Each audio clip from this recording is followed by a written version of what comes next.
Halo, apa kabar Anda semua? Kembali berjumpa dengan saya, Hers bin Arif, dan bersama pengamat haji yang bukan Rocky Gerung. Ini banyak orang lihat Anda rame nih katanya bahwa Bung Rocky Gerung tiba-tiba mempersoalkan haji. Ya saya bilang bukan hajinya yang dipersoalkan, bukan ritualnya, tapi soal kebijakannya. Begitu ya, Bung Rocky. Dan Anda banyak orang juga banyak heran kok kenapa tiba-tiba Anda diajak debat oleh anggota DPR yang oposisi gitu. Harusnya kan sama-sama posisi Anda dengan anggota DPR yang oposisi itu. Sama-sama mengawasi pemerintah gitu. Ya, anggota DPR kan tupoksinya terbalik sekarang. Mungkin mungkin beliau berpikir atau PAN secara umum bakal ada reshuffle. Jadi mulai sekarang nanam tebu di bibir. Itu namanya anggota DPR nanam tebu di bibir supaya jadi manis di depan presiden tuh. Ya. Udah lama tuh saya nggak dengar kalimat itu. Tapi banyak kasus di luar soal haji. Saya kira banyak sekali cerita yang menarik. Nanti kita juga menunggu pidato Profesor Kehormatan Ibu Megawati.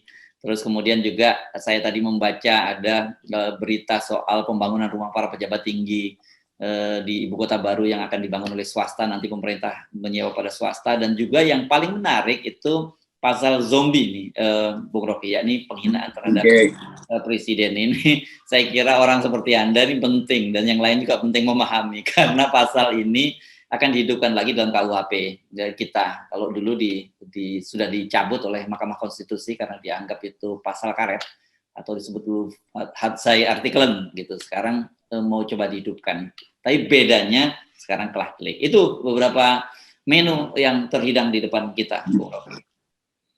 Yang paling khawatir memang saya, karena pasal itu dihidupkan, wah habis saya itu. 540 anggota DPR langsung lakukan gugatan. Betul. Jadi di luar Pak soal penghinaan terhadap presiden dan wakil presiden, juga terhadap DPR. Itu yang saya, lembaga negara itu saya bingung. Yang menuntut lembaganya, kalau lembaga kan bukan subjek hukum, atau anggota DPR. Kalau anggota DPR bisa nuntut rame-rame, berat juga itu. Kan ini satu gejala memburuknya demokrasi. Karena mestinya kalau demokrasi bertumbuh, pidana terhadap pikiran publik itu berkurang itu. Apalagi pidana terhadap kritik atau bahkan hinaan pada presiden. Kan Mahkamah Konstitusi sudah batalkan delik itu tuh. Tapi memang nanti ada debat. Kan yang dibatalkan Mahkamah Konstitusi lain dengan yang diusulkan oleh DPR sekarang, oleh undang-undang yang baru. Memang lain, tetapi intinya demokrasi tidak boleh menghalangi orang memberi kritik atau hinaan pada presiden, bahkan hinaan. Karena yang dihina itu adalah kepala dari sebuah negara yang punya kebijakan, punya keistimewaan untuk menghasilkan kebijakan, bukan kepala seorang persona yang namanya Jokowi, SBY, apa segala macam. Jadi ya nggak dipahami itu. Nah, apalagi anggota DPR, udah dapat hak imunitas gitu, kebal hukum bahkan. Masa dia mau gugat rakyat yang memilih dia, yang memberi dia kekebalan hukum? Karena kekebalan hukum itu datang dari fungsi dia tuh. Karena dia membela rakyat, maka dia harus kebal hukum terhadap kemungkinan dipidana oleh kekuasaan. Logikanya begitu. Nah sekarang anggota DPR mempidanakan orang yang membantu dia untuk dapat kekebalan hukum. Itu kan dungu namanya kan. Jadi logika hukum kita itu benar-benar gila tuh. Apalagi kalau kita bandingkan misalnya bahwa ilmu hukum itu, dalam ilmu hukum diajarin dua prinsip. Ada yang disebut ius constitutum, the existing law sekarang, yang seharusnya dituntun oleh ius constituendum, the future law. Nah, future law kita mengarah ke demokrasi. Itu berarti keterbukaan di dalam berargumentasi di publik harus dijamin oleh undang-undang. Jadi mestinya jamin kemampuan, bahkan perdayakan kemampuan rakyat untuk memberi kritik, bukan menghalangi. Nah sekarang undang-undang itu substansinya menghalangi kritik. Nanti beda kritik dengan hinaan, gak ada bedanya.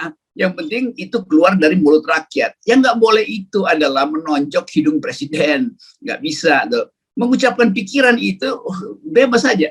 Kan di dalam pidana terhadap peristiwa politik bahkan, Anda tidak boleh, Anda harus jaga kepalan tinju Anda 1 sentimeter dari hidung presiden. Kalau Anda cuma tatapan mata maki-maki, nggak ada soal. Kemarin Presiden Prancis itu bahkan digampar oleh rakyat dan nggak ada yang marah ya. Ya Presiden Prancis ngerti bahwa ya emang itu ya udahlah nasib gue itu karena gue jadi presiden, maka bahkan dihajar pun dia nganggap biasa aja. Jadi ini soalnya. Jadi peradaban kita itu gagal memahami bahwa kehidupan demokrasi itu punya konsekuensi, yaitu kebebasan untuk bahkan menghina presiden. Kan dulu pasal menghina itu nggak boleh karena presiden dianggap raja. King can do no wrong, maka nggak boleh ada kritik, bahkan nggak boleh ada hinaan atau cibiran. Kan ini presiden dipilih oleh rakyat dan digaji oleh rakyat. Ini soal-soal begituan, belum nyampe lah ini kekuasaan untuk memikirkan paradigm dari perkembangan ius constituendum, the future law gitu. Iya. Nah, kalau kita lihat kemarin kan itu undang-undang itu diadopsi dari undang-undang Belanda, ya, dan ya. Itu hasil artikelan itu digunakan untuk melindungi Ratu Belanda. Ya wajar seperti itu. Seperti sekarang kita di Thailand misalnya, meskipun kita tahu rajanya ngaco luar biasa gitu, raja nggak boleh salah. Tapi kan di Indonesia bukan raja, dia dipilih oleh presiden, kecuali kalau tiba-tiba siapapun yang menjadi raja di Indonesia menjadi raja Jawa, kan jadi masalahnya berbeda. Tapi rasa raja itu bahkan dirasakan oleh, saya tadi malam saya debat sama anggota DPR soal haji, dia justru membela raja, jadi dia bukan Dewan Perwakilan Rakyat, Dewan Perwakilan Raja akhirnya. Ini satu paket, di mana kita tidak paham fungsi dari yang kita sebut asas bernegara yang demokratis itu. Saya baca juga Pak siapa namanya itu Menteri Hukum bilang ini supaya kita nggak makin liberal. Oke, kalau begitu. Yasona Lawli. Kenapa dia keluarkan istilah itu? Jadi supaya kita nggak makin terbuka, maka kita harus makin tertutup. Kan liberal artinya terbuka tuh. Jadi bagaimana mungkin demokrasi itu tidak liberal, tidak terbuka tuh? Kalau begitu, undang-undang itu memang dimaksudkan untuk menghalangi keterbukaan dengan ancaman pidana pada para pengguna keterbukaan. Dan sebetulnya itu undang-undang yang menghalangi keterbukaan politik. Intinya begitu. Tapi nanti di segala macam demi harkat martabat presiden. Presiden itu kalau dia berprestasi, dia dengan sendirinya bermartabat. Jadi orang akan hormati dia tuh. Nah, semakin banyak penghormatan, semakin banyak orang nggak ingin memberi kritik, apalagi hinaan. Jadi kalau dia nggak berprestasi, itu artinya dia nggak bermartabat. Kan gitu, legal reasoning saya begitu. Nah, di luar itu yang juga cukup serius, ini berkaitan dengan kebebasan pers. Karena dalam pasal-pasal yang baru dimasukkan, itu juga disebutkan ada semacam ancaman untuk membuat disebutnya meme. Saya kira ini mungkin tradisi kita sebutnya karikatur ya, kalau dulu lama ya. Dan beberapa waktu lalu kita ingat misalnya di Indonesia juga ada tradisi macam itu. Tempo membuat karikatur Presiden Jokowi dengan hidung seperti Pinocchio dan sebagainya. Nah, ini dengan nanti diundang-undangkan secara resmi diadopsi oleh pemerintah DPR mengesahkan, ini bisa berbahaya. Jadi termasuk kebebasan pers juga akan terancam nih Bung Rocky. Kalau begitu ditutup aja seluruh fakultas yang sekarang lagi dibina di millennials, yaitu desain grafik. Kan itu datang dari kecerdikan orang, kecerdasan untuk menghubungkan peristiwa politik dengan pelajaran artistik di kampus-kampus. Itu berarti pemerintah mau membatalkan departemen yang dipimpin oleh Sandi itu apa, kreatif. Itu semuanya isinya adalah kreativitas yang basisnya kemampuan membuat meme. Kan di dalam politik dia jadi meme. Tapi itu kan diajarkan di sekolah-sekolah bagaimana menghubungkan fenomena sosial hari ini dan diimajinasikan dalam sebuah bentuk kartun. Itu pelajaran dasar dalam ilmu komunikasi. Jadi kelihatannya memang kekuasaan ini resah terhadap perkembangan akal sehat rakyat. Jadi justru bagusnya akal sehat itu difasilitasi, bukan dihalangi dengan ancaman pidana. Itu menghina akal publik, insulting our intelligence. Kan ini hukum pidana yang betul-betul nggak tahu apa intinya sebetulnya. Kemarin kita bicara soal nanti ada perbaikan, ternyata dimasukkan pasal yang justru memperburuk kehidupan demokrasi. Itu intinya. Ya, saya membaca, apalagi argumennya kebetulan ini yang menyampaikan adalah Wamen Kumham, ya ini orang kampus yang kita tahu kan dari UGM, ya Profesor. Iya.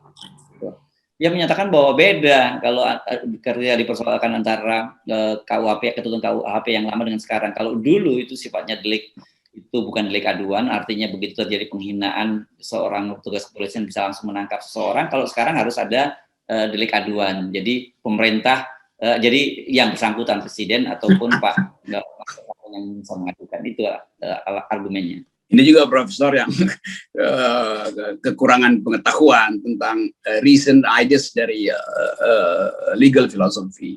Memang itu bedanya di dalam pengaturan sifat pengaduan. Tetapi yang diatur tetap soal hina-menghina kepala negara. Jadi jangan dilarikan itu pada soal cara. Substansi dari demokrasi adalah jangan halangi kritisisme, baik dalam bentuk hinaan, baik dalam bentuk cercaan, kritik. Karena itu satu paket aja. Yang kadang-kala kita nggak bisa bedain. Menit pertama dia masih ngomong hinaan, menit kedua dia berubah menjadi satire, menit ketiga dia jadi kritik atau terbalik. Itu satu peristiwa di dalam satu cara berpikir atau satu ucapan. Jadi nanti rumit nanti. Yang ditunggu oleh negara itu di mana bagian menghinanya. Mungkin cuma 1%, padahal 99% itu adalah kritik. Di situ soalnya tuh, itu satu paket. Jadi Pak Profesor itu nggak ngerti bahwa yang harus dia lindungi adalah kebebasan berbicara, memberi kritik. Bukan dengan membandingkan yang lama begini, ya tapi sama-sama yang lama yang baru itu menghalangi kritik. Itu intinya kan. Jadi mestinya paham bahwa demokrasi bertumbuh, maka pidana harusnya berkurang, kan itu. Bukan pidana tetap sama, tapi dengan argumen, ya yang dulu aduan, yang sekarang delik, itu nggak ada urusan dengan deliknya. Demokrasi menuntut agar supaya kebebasan mengkritik kekuasaan itu jangan dihalangi oleh pidana apapun. Itu yang disebut the future law. Itu mestinya kita berpikir ke situ. Nah, tadi ada bicara future law, tapi yang ini membangkitkan hukum yang lama, zombie. Iya. Karena tahun 2006 dicabut dan sekarang dibangkitkan. Jadi yang nggak salah kalau kita kemudian banyak menilai orang bahwa Indonesia saat ini berjalan mundur, begitu juga demokrasi kita. Itu kan ada yang menyebut tanda-tandanya semacam salah satunya seperti ini. Sebenarnya dia nggak berjalan mundur, berjalan sungsang aja. Kekuasaan lah yang berjalan sungsang. Kalau rakyat sih ingin berjalan tegak. Oke, tapi ini semakin menegaskan kita juga Pak yang sudah disebutkan oleh para peneliti itu kita memang bergerak menuju negara yang otoritarian. Iya, tanda pertama masuk negara otoritarian adalah pengendalian opini publik. Jadi KUHP sekarang adalah pertanda pertama bahwa opini publik dikendalikan, pers akan dikendalikan tuh. Kan ini intinya tuh. Tapi kita mesti balik sebetulnya. Bagaimana kalau presiden yang menghina rakyat itu? Berbohong kan artinya menghina rakyat. Presiden menjanjikan ini itu, tapi dia tidak penuhi. Itu artinya dia menghina akal sehat rakyat. Karena dianggap rakyat bisa dibohongi. Itu penghinaan besar loh. Di mana dihukumnya dia tuh? Kan itu soalnya. Ya mungkin ya nanti kita buatan hukuman yang agak ringan itu. Nggak usah dipidana lah kalau presiden menghina rakyat dengan cara berbohong. Cukup dipasung atau dirantai sementara 2 jam digorong-gorong supaya tobat gitu kan.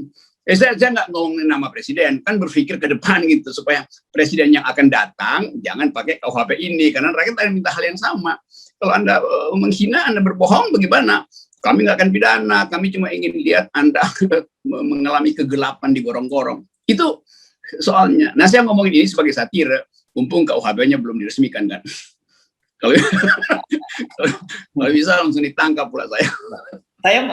Ini agak kita prihatin sekali ya. Kalau dulu memang salah satunya lembaga Mahkamah Konstitusi itu hasil dari reformasi ya. Itu kita bisa berharap kemudian dia mencabut. Tapi dalam situasi sekarang saya jadi pesimis juga kalau kemudian kan biasanya logika dari para penguasa itu, ya kalau nggak sepakat bawa saja ke Mahkamah Konstitusi. Tapi sekarang rasanya kita juga nggak bisa berharap lagi dengan Mahkamah Konstitusi kan? Itu artinya memang undang-undang itu buruk. Jadi kalau orang udah siap-siap ke Mahkamah Konstitusi, berarti dia sendiri juga tuh itu buruk kan? Kan itu samanya kalau saya bikin produk air mineral, lalu saya anggap wah ini bakal buruk, orang protes. Kalau saya bilang bawa ke lembaga konsumen, memang itu pertanda bahwa produknya buruk tuh. Jadi kan di dalam peradaban hukum kita mesti hormati yang sudah diputuskan oleh Mahkamah Konstitusi supaya dia jadi stare decisis itu, apa namanya, doctrine of precedent. Walaupun kita tidak menganut prinsip hukum Anglo-Saxon, tapi ada semacam kebiasaan orang beradab. Kalau udah diputuskan Mahkamah Konstitusi, itu artinya ikuti aja, nggak usah cari-cari akal untuk ya yang diputuskan begini, yang kita maksud begini. Keputusan Mahkamah Konstitusi sinyalnya betul-betul ingin menghidupkan demokrasi dan membatalkan sifat raja di dalam diri presiden. Karena presiden dulu waktu istilah presiden dibuat itu sebetulnya dalam upaya untuk menghentikan prinsip kingdomship, tetapi terbawa terus karena namanya kepala negara itu masih seolah-olah separuh raja. Nah, itu masih berlaku prinsip king can do no wrong, itu ratu nggak boleh salah, raja nggak boleh salah. Tapi ke depan kan kita berupaya untuk bikin bahwa sisa-sisa feodalisme atau monarkisme di dalam sistem presiden harus dihapuskan dengan cara menghormati hak rakyat untuk mengajukan petisi, mengajukan kritik, membuat meme, mengolok-olok. Kan itu konsekuensi dari dia, kan presiden punya seluruh peralatan yang diberikan oleh rakyat. Nah, karena itu rakyat harus imbangi dengan peralatan untuk mencegah dia jadi absolut. Dengan cara apa? Ya secara formal ada partai oposisi. Secara sosial ada fungsi pers yang harus sebebas-bebasnya tuh. Jadi hal-hal itu yang hal fundamental yang harusnya dipahami oleh Menteri Hukum atau aparatnya, apalagi kabinet kan nih intinya, apalagi DPR, bahkan DPR senang tuh, oh nanti mereka akan aman dari tatapan rakyat karena dia bisa perkarakan rakyat. Kan itu artinya anjing yang saya didik untuk menggonggong itu justru berbalik menggonggong saya kan, nah itu saya getok palanya kan kalau begitu kan, kurang ajar anjingnya kan. DPR kita suruh menggonggong pemerintah, ngapain dia ngawasin rakyat kan, ini soal. Nah, jadi kita melihat bahwa seluruh indikator kehidupan mulai dari soal kebebasan pers, menyampaikan pendapat, dan juga tadi itu logika-logika akal sehat menunjukkan bahwa kita ke arah pemburukan demokrasi kita ini. Nah itu istilahnya akhirnya begitu, pemburukan demokrasi. Tapi nanti waktu kalau kita ucapkan itu langsung ada